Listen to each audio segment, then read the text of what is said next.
Աննախադեպ բան տեղի ունեցավ, Նիկոլ Փաշինյանը Էրդողանացվում է։ Իրավունք չունեմ չհետաքրքրվել քաղաքականությամբ։ Մի կերպ կյանքը փքված տղան ամիսներ անցկացրեց բանտում։ Ոտքից գլուխ քաղաքական հարց է։ Այս իշխանությունները վախում են խոսքից։ Այ ձեր ցավը տանեմ, տեսեք ինչ Հայաստանում կատարվում է, ինչ ուզում անում են։ Դուռը փակում են, պետքա պատուհանից մտնեն։ Իշխանությունները կոտրած տաշտակի առաջ են հայտնվելու։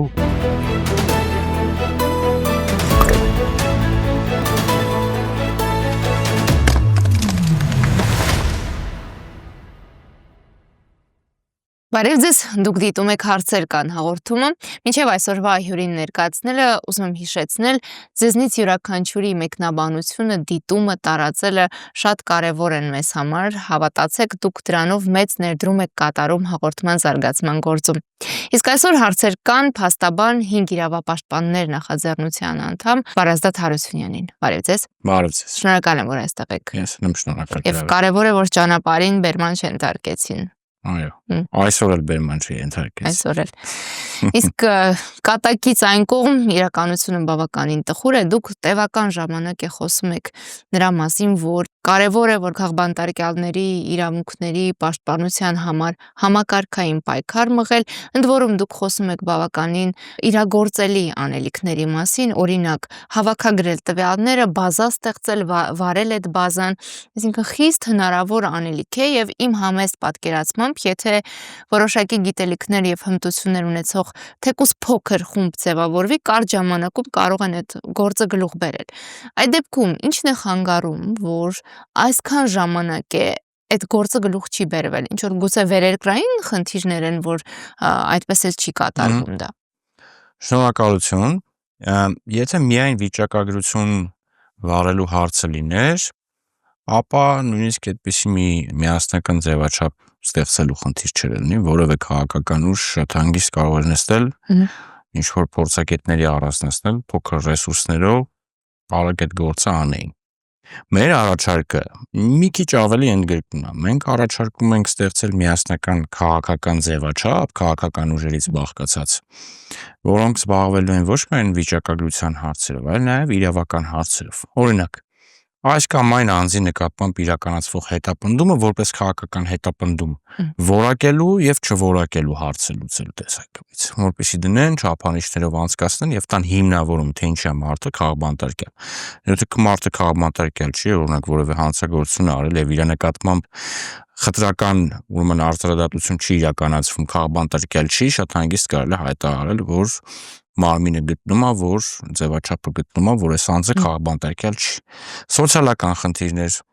քաղբանտարկյալների մեծ մասը ունեն լրջագույն սոցիալական խնդիրներ։ Մենք բոլորս գիտենք, մարդիկ ընտանիք են պահում, վարկեր ունեն եւ այլն, եւ երբ մարդուն տևական ժամանակ զրկում են ազատությունից, որպես կանոն այդ մարդիկ լինում են տան միակ կերակրողը կամ էական մասը ապահովողը եւ ըստ էության ուրեմն մեծ վնաս է հասցվում քաղբանտարկյալների ընտանիքներին։ Տարական սոցիալական խնդիրներ չեն կարողանում լուծել, վարկ մարելուց, կոմունալները վճարելուց սկսած մինչև քիչ ավելի լուրջ խնդիրներ։ Ունեն քաղաքական ուժերը ուրեմն նման հնարավորություն ռեսուրսները մեկտեղելու եւ այս անձանց տարական սոցիալական խնդիրները լուծելու, ես վստահ եմ, որ ունեն։ Իսկ եթե չունեն, շատ մեծ խնդրեմ է, ու եթե չեն կարողանալու համատեղ ջանքերով այդ հարցերը լուծեն, դա էլ է մեծ խնդրեմ։ Ես կարծում եմ, որ ունեն։ Միջազգային կառույցների հետ աշխատանքներ։ Խորհրդանական ձևաչափը այո կա, մեր խորհրդանական գործընկերները տարբեր падգամավորներ, տարբեր միջազգային ձևաչափերում, խորհրդանական դիվանագիտության շրջանակներում, այո բարձրացնում են ուրեմն քաղբանտարկյալների հարցերը։ Ըստ էության խորհրդանական ձևաչափի աշխատանքի արդյունքերն նաև վերջերս ԵԱՀԿ Երևանյան ուրեմն համաժողովի ժամանակ պարլամենտականներից մեկի հայտարարությունները քաղբանտարկյալների վերաբերյալ։ Բավարար է այս աշխատանքը միանշանակ բավարար չի, որովհետև կա անհրաժեշտություն նաև գործադիր բլոկի հետ աշխատելու արևմտյան կառույցների եւ նաև իրավապաշտպան կազմակերպությունների հետ աշխատելու եւ եվրոպական եւ նաև համաշխարհային ՄԱԿ-ի օրինակ մարդու իրավունքների հանձնակատարի գրասենյակ եւ այլն։ Դուք ասում եք արդյունք չկա, որովհետև չկա բավարար աշխատանք։ Չկա արդյունք, որովհետև չկա բավարար աշխատանք։ Ընդ որում ես գիտեմ, որ մեր շատ գործընկերներ քաղաքական բլոկից Այն կարծիքին են, որ արդյունք չկա, որովհետև կա քաղաքական դիրքորոշում արևմտյան կառույցների կողմից, որ պետք է այս իշխանություններին ամեն կերպ պաշտպանել։ Ես մասամբ եմ համաձայն այդ դիրքորոշման հետ, որովհետև եթե այդպես լիներ, ուրեմն բացարձակ որևէ արձագանք չէր լինի։ Իսկ բացարձակ արձագանք չլինելու մասին մենք պնդում չենք կարող անել, որովհետև այս տարիների ընթացքում եղել են տարեկան պետդեպի, ԱՄՆ պետդեպի զեկույցներ, որտեղ խոսվել է խտրական արդարադատության վերաբերյալ քաղաքական գործերով։ ԵԱՀԿ բանաձևեր են եղել, Human Rights International-ի, չգիտեմ, եւ այլն, այսինքն տարբեր միջազգային կազմակերպությունների, իրավապաշտպան կազմակերպությունների հայտարարություններ են եղել։ Ես նույնիսկ կարող եմ մտաբերել մի քանիսը։ Ծանվել Վարդանյանի գործով Human Rights Watch-ներ, ուրեմն կամ Amnesty International-ը չեմ հիշում, բավականին խիստ հայտարարություն արել ու ցած բազմաթիվ դեպքեր կան։ Որոշակի աշխատանքը տվել է որոշակի արդյունք։ Շատ աշխատանք, ավելի շատ արդյունք է տանում։ Ես չեմ ասում, որ այդ արևմտյան կառույցները պահանջ են դնելու երկրի իշխանություններից հրաժարվել իշխանությունից եւ իշխանությունը փոխանցել ընդդիմությանը։ Բնականաբար։ Բայց գոնե զսպող դեր չի կարող հետևողական, գրագետ եւ ուրեմն համակարգված աշխատանքը չտալ արդյունք։ Ես այդ համոզմունքի կրողն եմ։ Դուք խոսում եք հետևողական աշխատանքի մասին, տեսեք 5 ամսից ավելի է Հայաստանում կին քաղբանտարկյալ միակը այս պայդրությամբ Լիդիա Մանթաշյանը կալանավայրում են, որում ամենախիստ ռեժիմում, ընդհանրապես վերջերս է, որ որոշակի աղմուկ ստեղծվեց Լիդիայի հետ կատարվողի շուրջ, երբ դուք նշում եք շատ աշխատանքի մասին եւ երբ թվարկում եք համակարգ ստեղծելու այդ բաղադրիչների մասին, ես շարունակում եմ պնդել, որ դրանք խիստ իրագործելի քայլեր են, բայց մինչեւ դա գոնեն տարական քայլերը, որոնք պետք է անել, բարձրաձայնել այդ մարդկանց մասին ակցիաներ կազմակերպել, ընդհանրապես օրեր առաջ էր, որ կարողացան մի այդպիսի ակցիա կազմակերպել, այսինքն շատ հաճախ այն տնային աշխատանքի կարևոր հատվածը չեն անում, անգամ դա էլ են պայմանավորում աշխարհաքաղաքական գործոններով եւ դիրքորոշումներով, սեփական անգործությունը չարժե արդարացնել այս կամ այն իրողությունով։ Այս շատ շնորհակալություն, ես 4 բլոկն եմ մոռացել նշել, հնարավոր համատեղ ձևաչափի, դա քաղաքական ակցիաների կազմակերպչական հարցերով եւ նաեւ տեղեկատվական դաշտում աշխատանքի իրականացման, ինչի, որովհետեւ մեր համոզմամբ եւ մեր դիտարկմամբ այս բռնաճնշումների վերջին ալիքը, որը ամառվանից է սկսել, սրբազանների, բարերարի եւ արդեն մնացած այս բլոկի քաղաքապետ Վարդան Ղուկասյան եւ այլն, այս վերջին ալիքը իր բնույթով աննախադեպ է, որովհետեւ իշխանությունները ի թիվս այլ աննախադեպությունը վկայող հատկանիշների սկսել են մեծ տեղեկատվական գրոհով ուղեկցել այս բռնաճնշումները։ Աննախադեպ բան տեղի ունեցավ, որ Բաղդադ Սրբազանի եւ 17 մյուս արդարների գործով ազգային ժողովի հայտարարության մակարդակով խախտվեց այս անձանց անմեղության կանխավարկածը։ Արդյոք կարիքը կա որոշակի քարոզչությունը չեզոքացնելու որոշակի գործողություններ կան հատվածական։ Դուք որպես լրագրող Լիլիթ Հարությունյան, ես որպես փաստաբան, մյուսը որպես քաղաքական գործիչ, բայց համակարգված ուրեմն քարոզչական աշխատանք չկա, կա անհրաժեշտությունը, միանշանակ կա։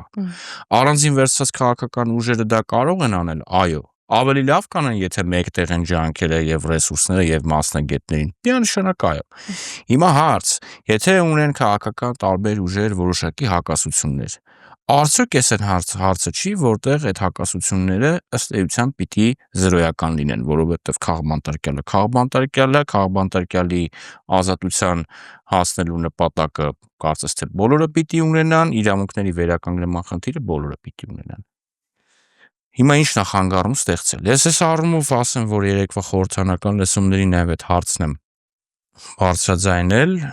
ցավոք չստացվեց ելույթ ունենալ, որտեղ դատական նիստ ունեի, իմ հերթն էլ տենց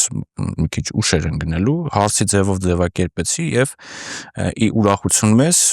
Իշխան Սաղաթելյանը հայտարարեց, որ իրենք սկսում են կոնսուլտացիաներ տարբեր քաղաքական ուժերի հետ, այդպիսի միասնական ձևաչափ ստեղծելու 1000 մղոնանոց քայլը առաջին քայլից է սկսում ճանապարհը, հուսով ենք սա կլինի արդյունավետ առաջին քայլ։ Անդրադարձել եք նաև այս խնդրին, շատ կարևոր է, որ հանրությունը հոգատար վերաբերմունք ցուցաբերի քաղբանտարկյալների հանդեպ, որովհետև այդ քաղբանտարկյալները հանրության բարօրության համար են պայքարում եւ այդ պայքարի համար է, որ զրկանքներ են կրում, բայց նաև հետ քարոզչական համապատասխան աշխատանքի բացակայության պայմաններում է, որ հանրության մի ստվար հատված նախ չգիտի այդ քաղբանտարկյալներին, չի իդենտիֆիկացնում եւ երկրորդ լավ չի պատկերացնում ինչ ասել է քաղբանտարկյալ։ Ինչպես որ քաղաքականությամբ զբաղվելն է նեգատիվ ասոցիացիա առաջացնում շատերի մոտ, այնպես էլ դրա շարունակությունը կարծեք դառնա քաղբանտարկյալը։ Այսինքն չկա այդ ընկալումը, որ այդ մարդիկ հալածվում են հանրության բարօրության համար։ Տպավորություն է ստեղծվում, որ այդ մարդիկ ունեն քաղաքական մոտիվացիաներ եւ դրա համար է, որ հետապնդվում են եւ հետեւաբար դա իրենց խնդիրն է եւ ոչ հանրության խնդիր։ Շատ լավ հարց եք տալիս, սկսեմ վերջից, քաղաքականությամբ զբաղվել չզբաղվելու հարցից, որտեվ հիմքում այդ ամենահանգամանքն է։ Ես ինքս փաստաբան եմ, ես չեմ զբաղվում քաղաքականությամբ, բայց հետաքրքրվում եմ քաղաքականությամբ, ոչ թե կարդալով, այլ ուզում եմ հասկանամ ինչա տեղի ունենում։ Քաղաքականությամբ զբաղվելը ես ենթադրում եմ կամ ես ընկալում եմ որպես որևէ կուսակցության անդամակցել, ձգտել, չգիտեմ, գնալ դառնալ խորհրդարանական, падգամավոր դառնալ, գալ իշխանության, քաղաքական պաշտոններ զբաղեցնել։ Ես օրինակ այդ ակնկալիքներն ու ամբիցիաները չունեմ։ Բայց ես որպես Հայաստանի Հանրապետության քաղաքացի գտնում եմ, որ իրավունք չունեմ չհետաքրքրվել քաղաքականությամբ, հարցեր չտալ քաղաքականության վերաբերյալ, հարցեր չտալ քաղաքականությամբ զբաղվողներին, գնահատել քաղաքականությամբ զբաղվողների աշխատանքը արդյունավետության տեսանկյունից, ազնվության տեսանկյունից եւ այլն։ Քաղաքականությամբ զբաղվելը մի բան է, հետաքրքրվելը մի բան, իսկ քաղաքականությամբ չհետաքրքրվելը մի առանձնապես գլուխ գովալու բան չի։ Այս հրդեհների հետ կապված ինչ-որ բաներ եմ տեսնում Facebook-յան post-եր, մարդիկ գրում են հանկարծ չքաղաքականացնել ու քլնգում են իշխանություններին հրդեհաշիժման աշխատանքները վատ կառավարելու ուրեմն պետական մարմինների աշխատանքը։ Այդ քննադատությունը ոտքից գլուխ քաղաքական հարց է։ Ոտքից գլուխ, բայց այդ մարդը գրում է չքաղաքականացնեք ու գրում է այդ քաղաքական հարցերը։ Ստեղ նաև ընկալումների խնդիր կա։ Ինչ վերաբերվում է քաղբանտարկյալների հարցին, էլի, այդ քաղաքականությամբ չզբաղվողները եւ քաղաքականությամբ չհետաքրվող մեր հայրենակիցները իրենք միգուցե այդ ընկալումը չունեն, որ անձը եթե դուրս է գալիս ազատ խոսքի իրավունքը պաշտպանելու համար ցույց է կազմակերպում, այդ ցույցի ժամանակ իրան ձերբակալում են, տանում են, կալանավորում են, ինքը այդ ցույցին մասնակցել է, այդ թվում նաև, որ այս քաղաքականությամբ չհետաքրքրվող մեր հայրենակիցը Facebook-ում կարողանա քննադատի պետական կառավարման մարմինների հրդեհաշիջման աշխատանքները ուրեմն ձախողելու փորձը։ Ու այս կապերը միգուցե մենք լավ չենք ձևակերպում, այսպիսի տարրական օրինակներով, միգուցե պետք է նաև մարդկանց հետ այս օրինակներով խոսել, որ այդ թվում քո որևէ հարցի շուրջ գիտնականներին պակաս ֆինանսավորելու հարցը հրապարակային քննարկման առարկա դարձնելն էլ է խոսքի ազատության իրավունք եւ եթե դու այսօր սատար չես կանգնում այն մարդուն, որ օրինակ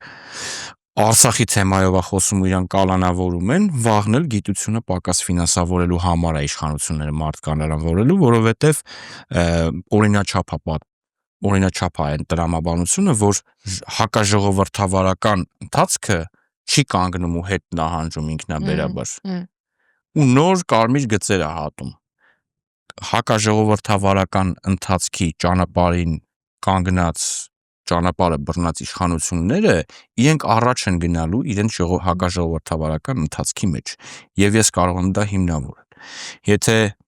տարիներ առաջ օրինակ ցույցի ժամանակ ցույցին մասնակցող քայլերտ անող քաղաքացուն էին ձերբակալում, վերման ենթարկում, որը քաշքշուկի մեջ էր հայտնվել եւ մենք ասում ենք, որ քաշքշուկի մեջ հայտնվելը քրեորեն պատժելի չի, կամ առնվազն եթե քրեական վարույթ եք նախաձեռնել, պետք չէ այդ մարդուն կալանավորել։ Այսօր ձեռքերը վերև բարձրացած մեր գործընկեր, մեր ընկեր փաստաբան Ռուբեն Մխիթարանին են տարում 1 ամիս կալանավորում, այնինչ այդ մարդը հանդարտության կոչեր էր անում։ Այսօր մեր ձևով կպաշտպանենք եկեղեցուն արտահայտության համար, մարդը մի քանի ամիսա կալանքի տակ է։ Մեծանուն բարերար։ Եթե մեծանուն բարերար Սամվել Կարապետյանին մի քանի տարի առաջ ես կամ դուք ասեինք, պարոն Կարապետյան, մենք կանխատեսում ենք, որ մի քանի տարի հետո դուք մի այսպիսի անմեղ արտահայտություն եք անելու ու ձեզ կալանավորելու են, միգուցե Սամվել Կարապետյանը ծիծաղեր մեր ուրեմն կանխագուշակության վրա, չէ՞։ Հիմա այս մեր մյուս հայրենակիցներին եմ ասում։ Հրդեհաշիջման աշխատանքները վատ կառավարելու համար միգուցե դուք 2 տարի հետո, 1 տարի հետո չկարողանաք Facebook-ում գրել որևէ ստատուս։ Իդեպ պարզվում է, որ իրավապահ համակարգի ներկայացուցիչները առանց աչքը թարթելու հետևում են սոցիալական ցանցերում մարդկանց տեքստերին եւ Փաշինյանի հասցեին ենթադրյալ, այսպես ասած, սպառնալիքների հետ կապված հանցագործության մասին հաղորդում են ներկայացնում եւ չզարմանաք, թիրախում հայտնվել է 73 տարեկան կին գյումրեցի։ Մենք ունենք պաշտպանյալ, որը հայտնվել էր իշխանությունների թիրախում, 70-ամյա պաշտպանյալ էր, այս վերջերս, ով Սամվել Կարապետյանի աջակցության համար Four Seasons-ի այգում հավաքի ժամանակ արտահայտություններ էր արել, այսպես բավականին խիստ քննադատական, այդ մարդուն ձերբակալել էին ու իրեն էլ էին ուզում կալանքի տանեին, մեծահասակ մարդ, ընդ որում Ամերիկայի քաղաքացի, ազգությամբ հայ Ամերիկայի քաղաքացի։ Մենք ունենք այն տատիկների պատմությունը, որոնց պաշտպանում են Բաբայան Արսենն ու Մելիքյան Ռուբենը, 70-80 տարեկան տատիկներ են, որոնց պահել էին 3 օր ձերբակալվածների պահման վայրում։ Հիմա շարունակվում է քրեական հետապնդումը։ Մենք որ ասում ենք պարադիգմա է փոխվել բռնաճնշումների, նաև դա նկատի ունենք, որովհետև բռնաճնշումների հասցեատերերն են փոխվել, հոգևորականներ, կանայք, ծանր հիվանդություններով տառապող անձինք, Աղվան Արշակյանը իմ պաշտպանյալ գլխուղեղի քաղցկեղով ախտորոշված, բուժում անցած, մի կերպ կյանքը փքված տղան ամիսներ անցկացրեց բանտում։ Մինչև էլի աղմուկի արդյունքում նաև դատարանի ուրեմն առաջին Ացիան ընդհանրության դատարանի պատճառաբանված որոշմամբ գոնե տնային կալանք փոխվեց, հիմա էլ փոխվել է ազատ ռեժիմի մեջ վարչական հսկողություն։ Մանկահասակ երեխաներ ունեցողներ, ուրեմն պատկառելի տարիքի անձինք, Ռուբեն Հակոբյանը, որին կալանավորել էին էլի հարցազրույցի խոսքի համար, 40 օր անցկացրեց բանտում։ Էլի մեծահասակ է, 70 տարեկան է, որոշակի բնականաբար ուղեկցող հիվանդություններով եւ այլն եւ այլն։ Այսինքն պարադիգմա է փոխվել այս առումով զովասների ծնողներին, լրագրողների, Նարեկին ու Վազգենին ինչ են կալանավորել։ Խոսքի համար։ Կալանավորել են հերիք չի, առիթը օգտագործել են եկել այս ձեր նման տեսախցիկներ ունեն, չէ՞, շտացիվներով։ Դրանք էլ արգելավվել են։ Քննում են խուլիգանության հանցակազմ, որը դրսևորվել է խոսքով։ Շտատիվը կամ տեսախցիկը ինչ կապ ունի։ Ակնհայտ է, չէ՞, որ իրանք ուզում են այդ մեծ լսարան ունեցող անդիմադիր մեդիա հարթակի աշխատանքը խափանեն, որ այդ խոսքը չլինի։ Այս իշխանությունները վախում են խոսքից։ Ինչի 2018-19 թվականին, երբ սակավաթիվ ընդդիմադիրներ կային, ովքեր հրապարակային քննադատում էին իշխանություններին, ինչի էր Նիկոլ Փաշինյանը ասում քննադատում են լավ են անում, ես իրենց ցավը տանեմ։ Ինչի էր կառավարության շենքի դիմաց դուռը կոտրող քաղաքացիներին ասում լավ են անում, բա իրանց դուռն է։ Կուզեն կկոտրեն, կուզեն չընկոտրի, որովհետև ինքը ուներ հանրային լայն աջակցություն։ Ինքը չէր վախենում ոչ խոսքից քննադատական, ոչ էլ որևէ ինչ-որ սակավաթիվ ակցիաներից։ Հիմա ինչի է հետապնդում խոսքը ու ակցիաների մասնակիցներին, որովհետև վախենում է, որովհետև չունի հանրային աջակցություն։ Ես տարբեր զրույցներում ոչ հրապարակային իմ համար ցավոտ համեմատություն եմ անում, որ Նիկոլ Փաշինյանը Էրդողանացվում է իր բնույթով այս իշխանությունը, որովհետև Թուրքիայում է որ վարչապետ, հիմա նախագահ Ռեջեփ Թայիփ Էրդողանի նկատմամբ քննադատությունը հետապնդվում է։ Սա խոսքեր չեն, բացեք մարդու իրավունքների եվրոպական դատարանի տարբեր նախադեպային որոշումներ նայեք։ ուսանողական ակցիայի մասնակիցներից սկսած վերջացած քաղաքական գործիչներ, ովքեր կհամարձակվեն քննադատել Էրդողանին ոչ sense փափուկ ձևով, օրինակ մենք գտնում ենք, որ Էրդողանը միգուցե ճիշտ չի վարվում, որ այսպես անում։ Եթե այս ոճից մի քիչ դուրս է, մի քիչ վուլգար քննադատություն է, վուլգար բառն էլ միեդի լեքսիկոնի մեջ է, վուլգար ցնցող քննադատությունն է, որ Էրդողանը կոռուպցիոներ է։ Եթե մեկը այդպիսի բան ասի, իրան ձերբակալելու են, տանեն կալանավորեն։ Հիմա գանք ձեր հարցի ձևակերպմանը։ Այնինչ տեսնում ենք Հայաստանում։ Մենք մոռացել ենք, որ տարիներ առաջ վիրավորանքի, ուրեմն ծանր վիրավորանքը, քրեականացված էր եւ միջազգային կառույցների ճնշման ներքո ապա քրեականացրեցին։ Այս են միջազգային կառույցների հետ աշխատանքի համատեքստում եմ ասում։ Բողոքներ եղավ, վիճակագրություն ներկայացվեց, որ այ ձեր ցավը տանեմ, տեսեք ինչ Հայաստանում կատարվում, ընդդիմադիրներին հայհոյում են, նույն հանցակազմով չի հարուցվում քրեական վարույթ, այն ցածր ռանգի ԿՊ-ականներին վիրավորում են, էլի չի հարուցվում, մի քիչ բարձր, իսկ Նիկոլ Փաշինյանի վերաբերյալ, եթե հանկարծ մի հատ հայհոյանք եղավ, միանգամից այդ մարդուն ձերբակալում են, տանում են կալանքի։ Ապա քրեականացվեց, բայց հիմա ինչ որ խուլիգանության հանցակազմ են բերել, գտնում են ծանր վիրավորանքի հանցակազմի բացակայությունը կոմպենսացնում են խուլիգանության հանցակազմը, ընդ որում այդ հրապարակային խոսքն էլ դրսևորվում է կամ Facebook-ով կամ sense հարցազրույցներով, չէ՞։ Միանգամից ընկնում է խուլիգանության երկրորդ մաս, ծանր մաս, տեղեկատվական տեխնոլոգիաների օգտագործմամբ։ Պատկերացրեցիք, այսինքն Բաքում հայհոյելը առաջին մասը անգնում ավելի նվազ բանը, այդ առաջին մասով կալանքի չեն էլ կարա տանեն։ Հարցազրույցով, Facebook-ով, բանով լինի երկրորդ մասը անգնում ծանր։ Համաձայնեք, որ խելացի աշխատում են։ Գիտեք ինչ կա, եթե խելագարության կանխավարկածով ենք շարժվում, խելացիության խնդիր չկա այստեղ։ Ինչ ուզում անում են։ Մի օրինակով հիշեցրիք ԱՄՆ քաղաքացու հետ տեղի ունեցածի մասին։ Ես հիշեցի այսօր գոհաբանության օրն է, Միացյալ Նահանգներում տոնում են գոհաբանության օրը։ Ամերիկացի հայրենակիցներին։ Ես էլ եմ շնորհավորում, բայց հատկապես շնորհավորում եմ ԱՄՆ դեսպանին Հայաստանում, որովհետև եւ երախտագիտությունն եմ փոխանցում հանրության, հատկապես ընդդիմադիր գործիչների, որովհետև ինքը այնքան անշեղորեն եւ միանգամից է արձագանքում Հայաստանում ժողովրդավարության, մարդու իրավունքների ոտնահարումներին, որ մեծ գնահատանքի է դա արժանի, ցավոք սա սարկազմ է։ Կարծում եմ, որ այո, ընդդիմադիրները բնականաբար թերանում են եւ այդ մասին մշտապես պետք է խոսել, եւ թերանում են նաեւ այս առումով, որ հասցեական չեն աշխատում եւ օրինակ նույն միջազգային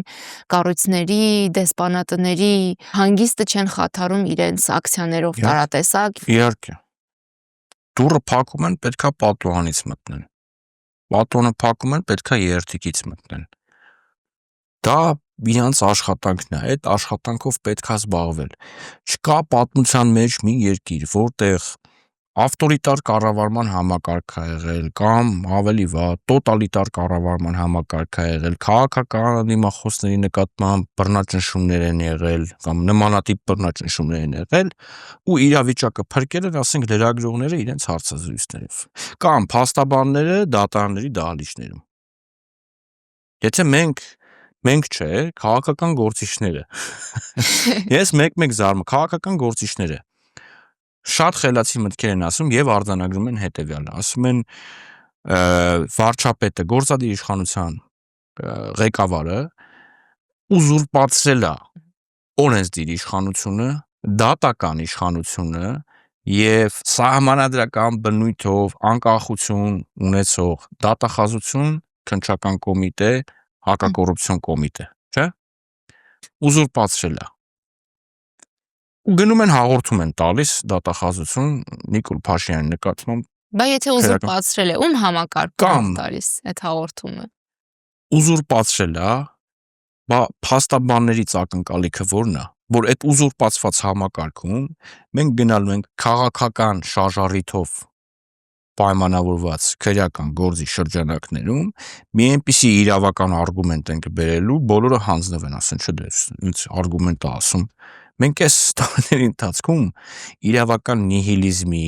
մերժողականության, իրավունքի մերժողականության այնպիսի դրսևորումներ ենք տեսել։ Ես որ սկսեմ մտաբերել, էլի ջղայնանալու եմ, օրս փչանա, չմտաբերեմ։ Այս լուծումները քաղաքական են։ Միայն քաղաքական լուծումներ կա։ Երբ հատկապես վերջին շրջանում իշխանությունը թիրախավորել է փաստաբանական համայնքին, փաստաբաններին եւ լրագրողներին, լրատվամիջոցներին, սրանում նաեւ այո ընդդիմությունը ունի մեղքի բաժին, որովհետեւ եթե իշխանությունը ուղղակիորեն թիրախավորում է, դուք էլ հաճախ ձեր անգործությամբ եք նպաստում այդ թիրախավորելուն։ Դուք էլ ձեր անգործությամբ եք այդ բեռը թողնում փաստաբանների վրա, լրագրողների վրա, ուղղակի քաղաքացիների վրա։ Իրավունքի մերժողականության ցայտուն դրսևորում էր նաև փաստաբաններին արկային պարզեցված ռեժիմից, շրջանառության հարկման ռեժիմից, շահութարկով հարկման ռեժիմ տեղափոխելը։ Լիլիթ ջան, ձեզ ասեմ, որ փաստաբանների բեռը 5%-ից դարել է մոտավորապես 38%, այսինքն համարյա կեսը աշխատած գումարի փաստաբանները հարկի տեսքով վճարում են, որ փաստաբանական գործունեության առանձնահատկությունն էլ է, որ փաստաբանները ապրանքներ չեն ձեռք բերում, այնտեղ ծախսագրելու խնդիր չունեն կամ ԱԱՀ-ն հաշվանցելու խնդիր չունեն, հումք չեն ձեռք բերում եւ այլն եւ այլն։ Մաքսիմում ինչ որ աշխատավարձ նման, որը այդքան մեծ գումար չի։ Ես համոզված եմ, որ սկսեցին այս process-ը փաստաբանների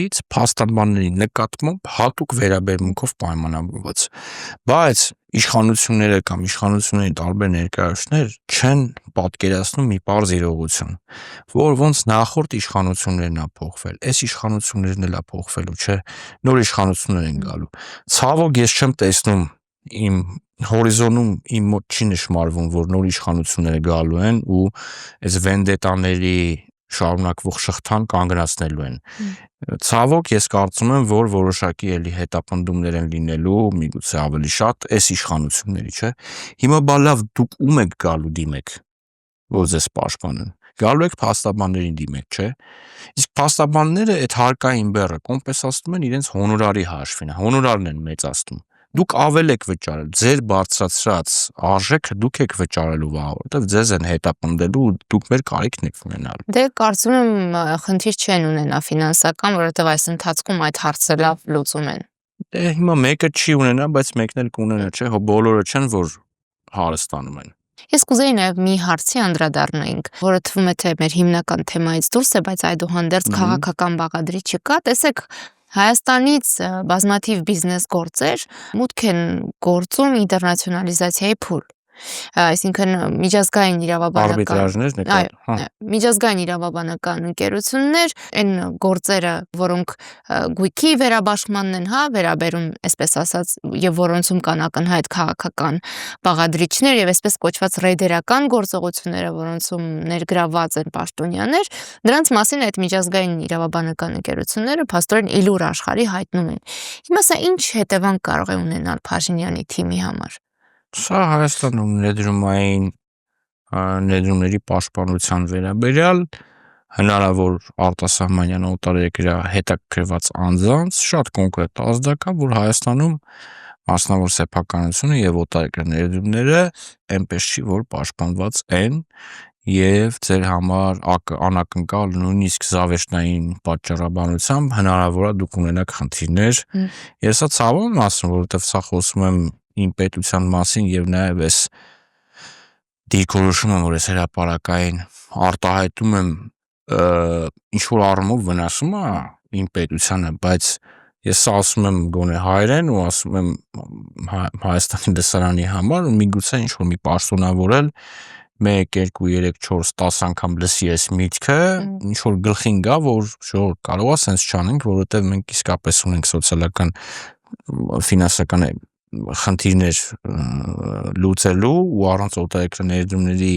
ներգրավման դա չենք կարող լուծել, իսկ ներդրումներ ներգրավելու համար առաջին բանը, որ օտարերկրյա ներդրողը ճշտում է, ընդ որում ճշտում է իրավաբաններից, իրավախորհրդատուներից, ինչպիսին է օտարերկրյա ֆինանսական ներդրումների պաշտպանության մակարդակը Հայաստանում։ Դու էլ չես կարող իրեն խաբել, եթե դու մասնագիտական աշխատանք ես իրականացնում, իրեն տալիս ես legal opinion այս հարցով։ ստիպված պիտի գրես, որ սենց кейսեր կան, սենց խնդիրներ կան։ Նաև պիտի գրես, որ հարկային օրենսգիրքը Հայաստանում փոխվում է տարեկան մի քանի անգամ։ Ինչը նոնսենս է նորմալ երկրների համար։ Չկա կայունություն։ Պիտի հասցնես հետևես, օտարերկրյա ներդրումների մասին օրենսդրությունը այս առումով լավ չի աշխատում, չի պաշտպանում օտարերկրյա ներդրումները հարկային օրենսգիրքի փոփոխություններից եւ այլն։ Այսպիսի լիքը խնդիրներ կան, որոնք նույնիսկ քաղաքական չեն։ Զուտ մասնագիտական առումով ճիշտ կազմակերպման եւ կառավարման խնդիր են, որը չեն կարողանում այս մարդիկ անել։ Արբիտրաժներն էլ 18 թվականից սկսած կան, Սանիտեկի кейսը կա, Լիդիանի кейսը կա, գումարվեց ՍՊՄԿ-ի кейսը, այո, գումարվեց Հեցի кейսը, շատ վատ է, ուրիշ բան չունեմ ասելու։ Ինչ ասեմ, շատ վատ է։ Ամփոփելու համար մեր զրույցը սկսեցինք եւ հիմքում հաղորդման քաղբանտարկյալների իրավունքների պաշտպանության հարցն էր, դրանով էլ կավարտեմ։ Հաղորդումից առաջ ես վերանայում էի ԵԽԽՎ բանաձևով քաղբանտարկյալի սահմանումը, թե Բագրատ Սրբազանը, թե Միքայել Սրբազանը, թե Մկրտիչ Սրբազանը, Սամվել Կարապետյանը, թե Նարեկ Սամսոնյանը, Վազգենը Սաղաթելյան, թե Դավիթ Համբարձումյանը, ներողություն, անունները շատ են, ես անգամ զգուշանում եմ անուններով խոսել, որ հանկարծ որևէ մեկի մասին չմոռանամ, այս մարդիկ իսկապես քաղբանտարկյալներ են։ Դուք էլ այդ մասին խոսել եք, ասում եք, շատ հաճախ քրեական հետապնդումներ ուղեկցվում են մարդասիրական սկզբունքների կոպտագույն խախտումներով։ Հիմա երբ Հայաստանում շարքային քաղաքացիներին դեռ մի կողմ թողնենք, մարդիկ, որոնք երբեմնի իրավապաշտպաններ էին, նրանք, ովքեր հանրային ճանաչելիություն ունեն,